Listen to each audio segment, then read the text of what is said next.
Hello and welcome to my first reading journal video. Here I have the Scribble and Dot journal, which I extremely love.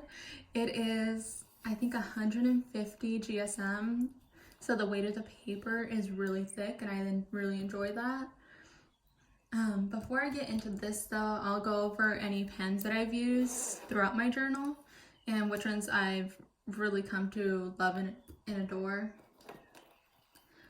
I use the Micron liners just for any lines that I do. I typically use an 8 and a 2 actually.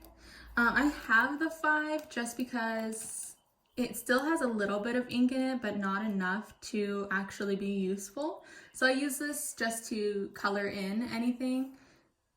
And then just like if there's a box that needs to be black or things like that, I'll just use that for it. But my favorite pens are the Tombow pens. I use them in a hard and a soft. And if I could recommend any pens, it would be these for calligraphy.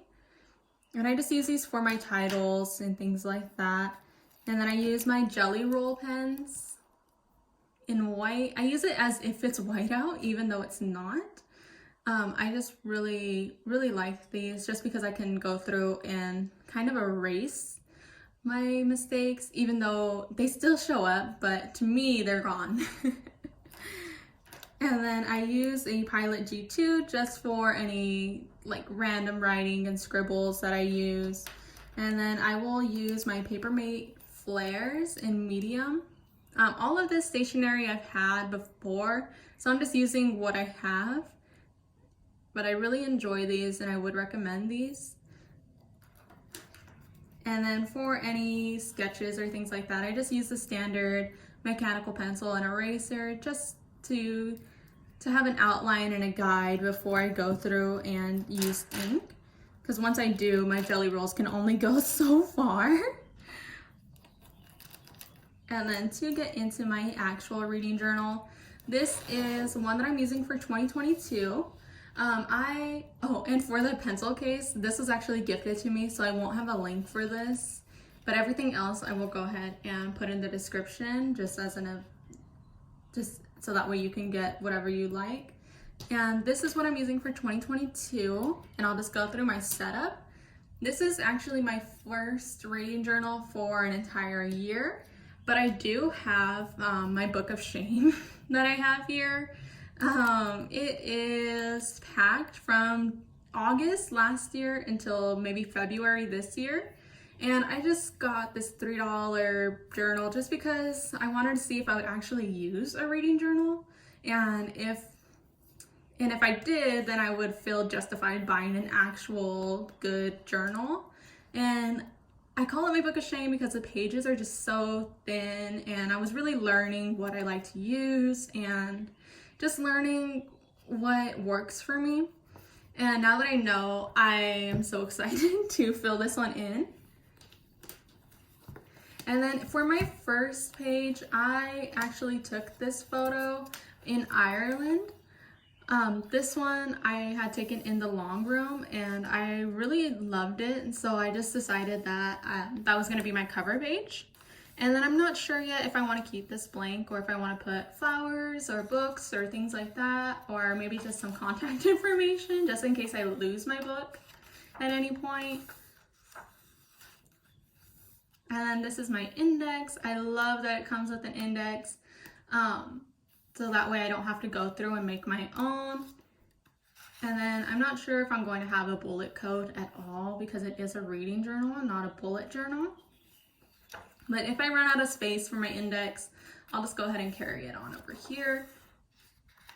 And then for my first page, it is blank. I am not sure if I want to do an end of the year 2022 thing here, or if I want to do a reading journal setup and just like my name and just the journal title and things like that, and something pretty.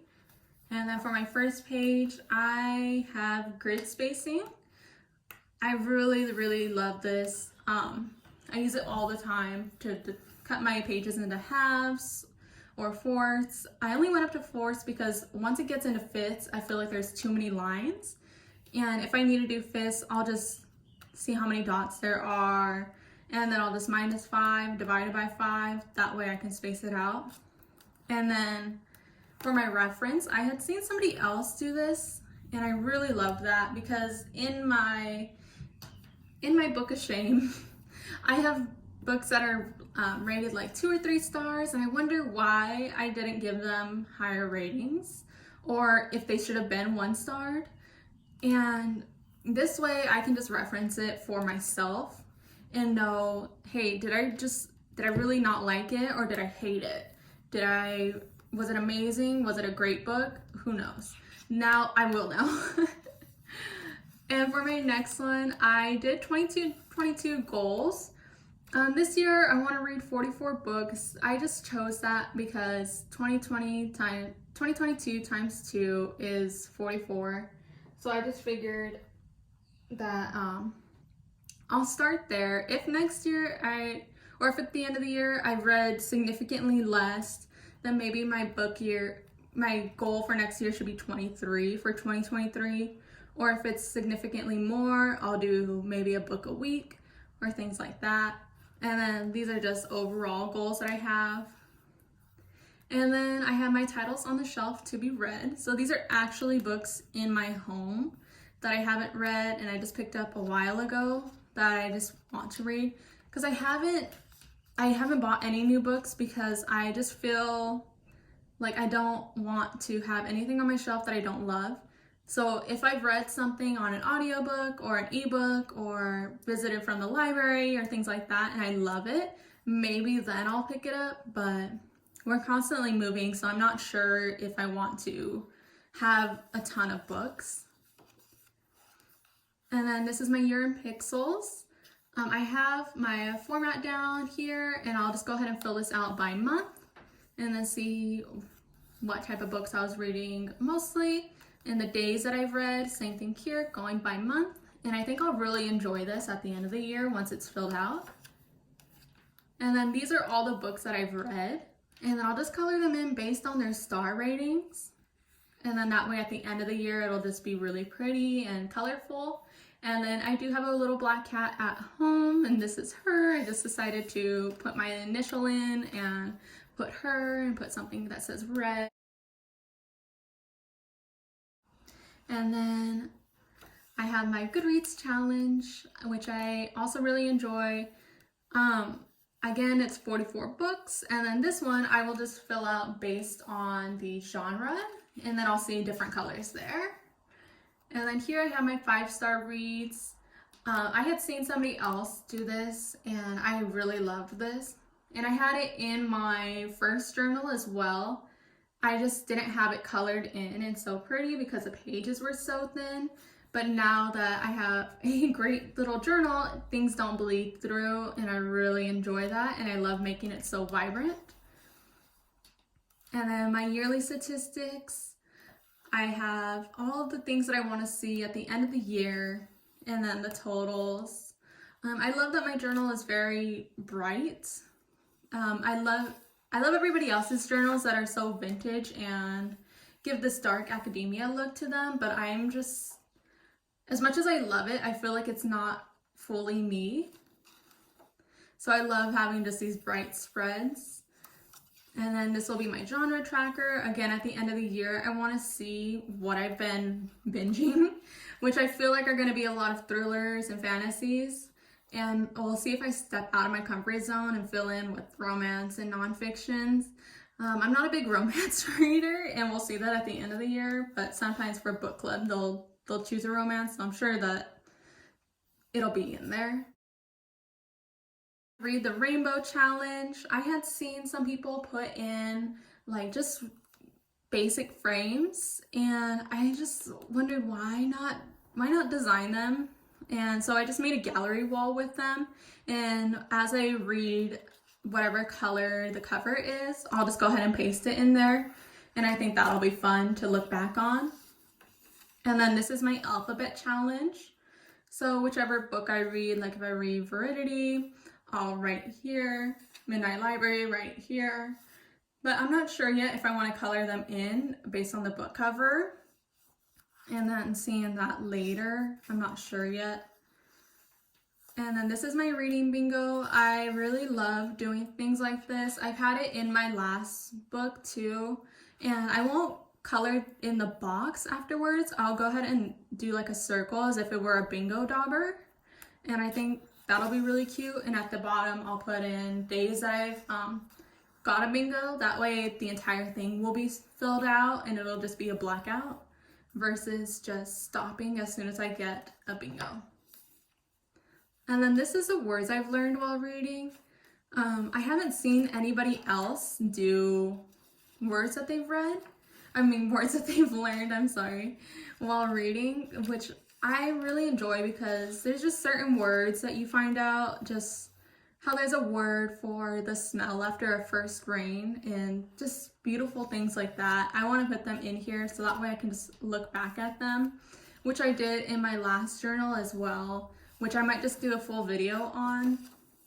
And then this is the libraries that I visited this year, just because I'm so lucky to be able to travel right now. So we're going through like Portugal and Ireland, and we live in Germany and things like that. So I just want to see the beautiful libraries that they have here in Europe, and then just writing down which ones I've been to. And then in the next few pages, I will put pictures of the ones that we went to, and it'll be kind of like a scrapbook feel maybe, and I'll just do that. That way it's also a travel journal, but for reading.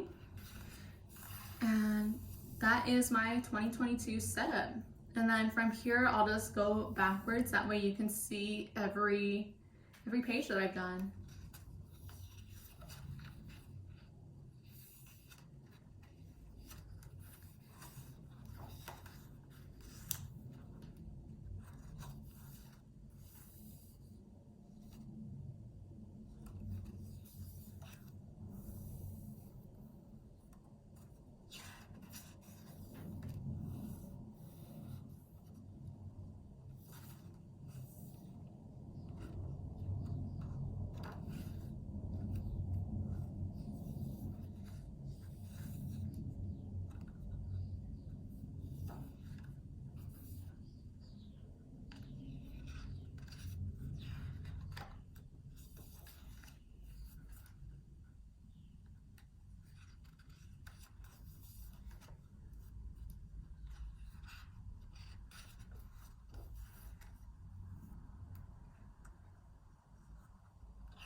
And then for every page that I've got inspiration and references from, I will go ahead and try to find them and link them in the description, and then that way you can check out their channels as well. And then maybe if I'm feeling courageous and I might need some persuasion to go ahead and share this one, because I'm not, it's shameful for me as a perfectionist. I don't like, you can tell where I stopped enjoying this and where I stopped really putting in effort, but I might share that one as well. And then I have filled out till May actually, so I might go ahead and just film another video just showing my May setup, and then I'll just go ahead and fill out everything with you, and then we'll see if I actually do that. So go ahead and subscribe if you want to see any more, and we'll just keep up to date from here.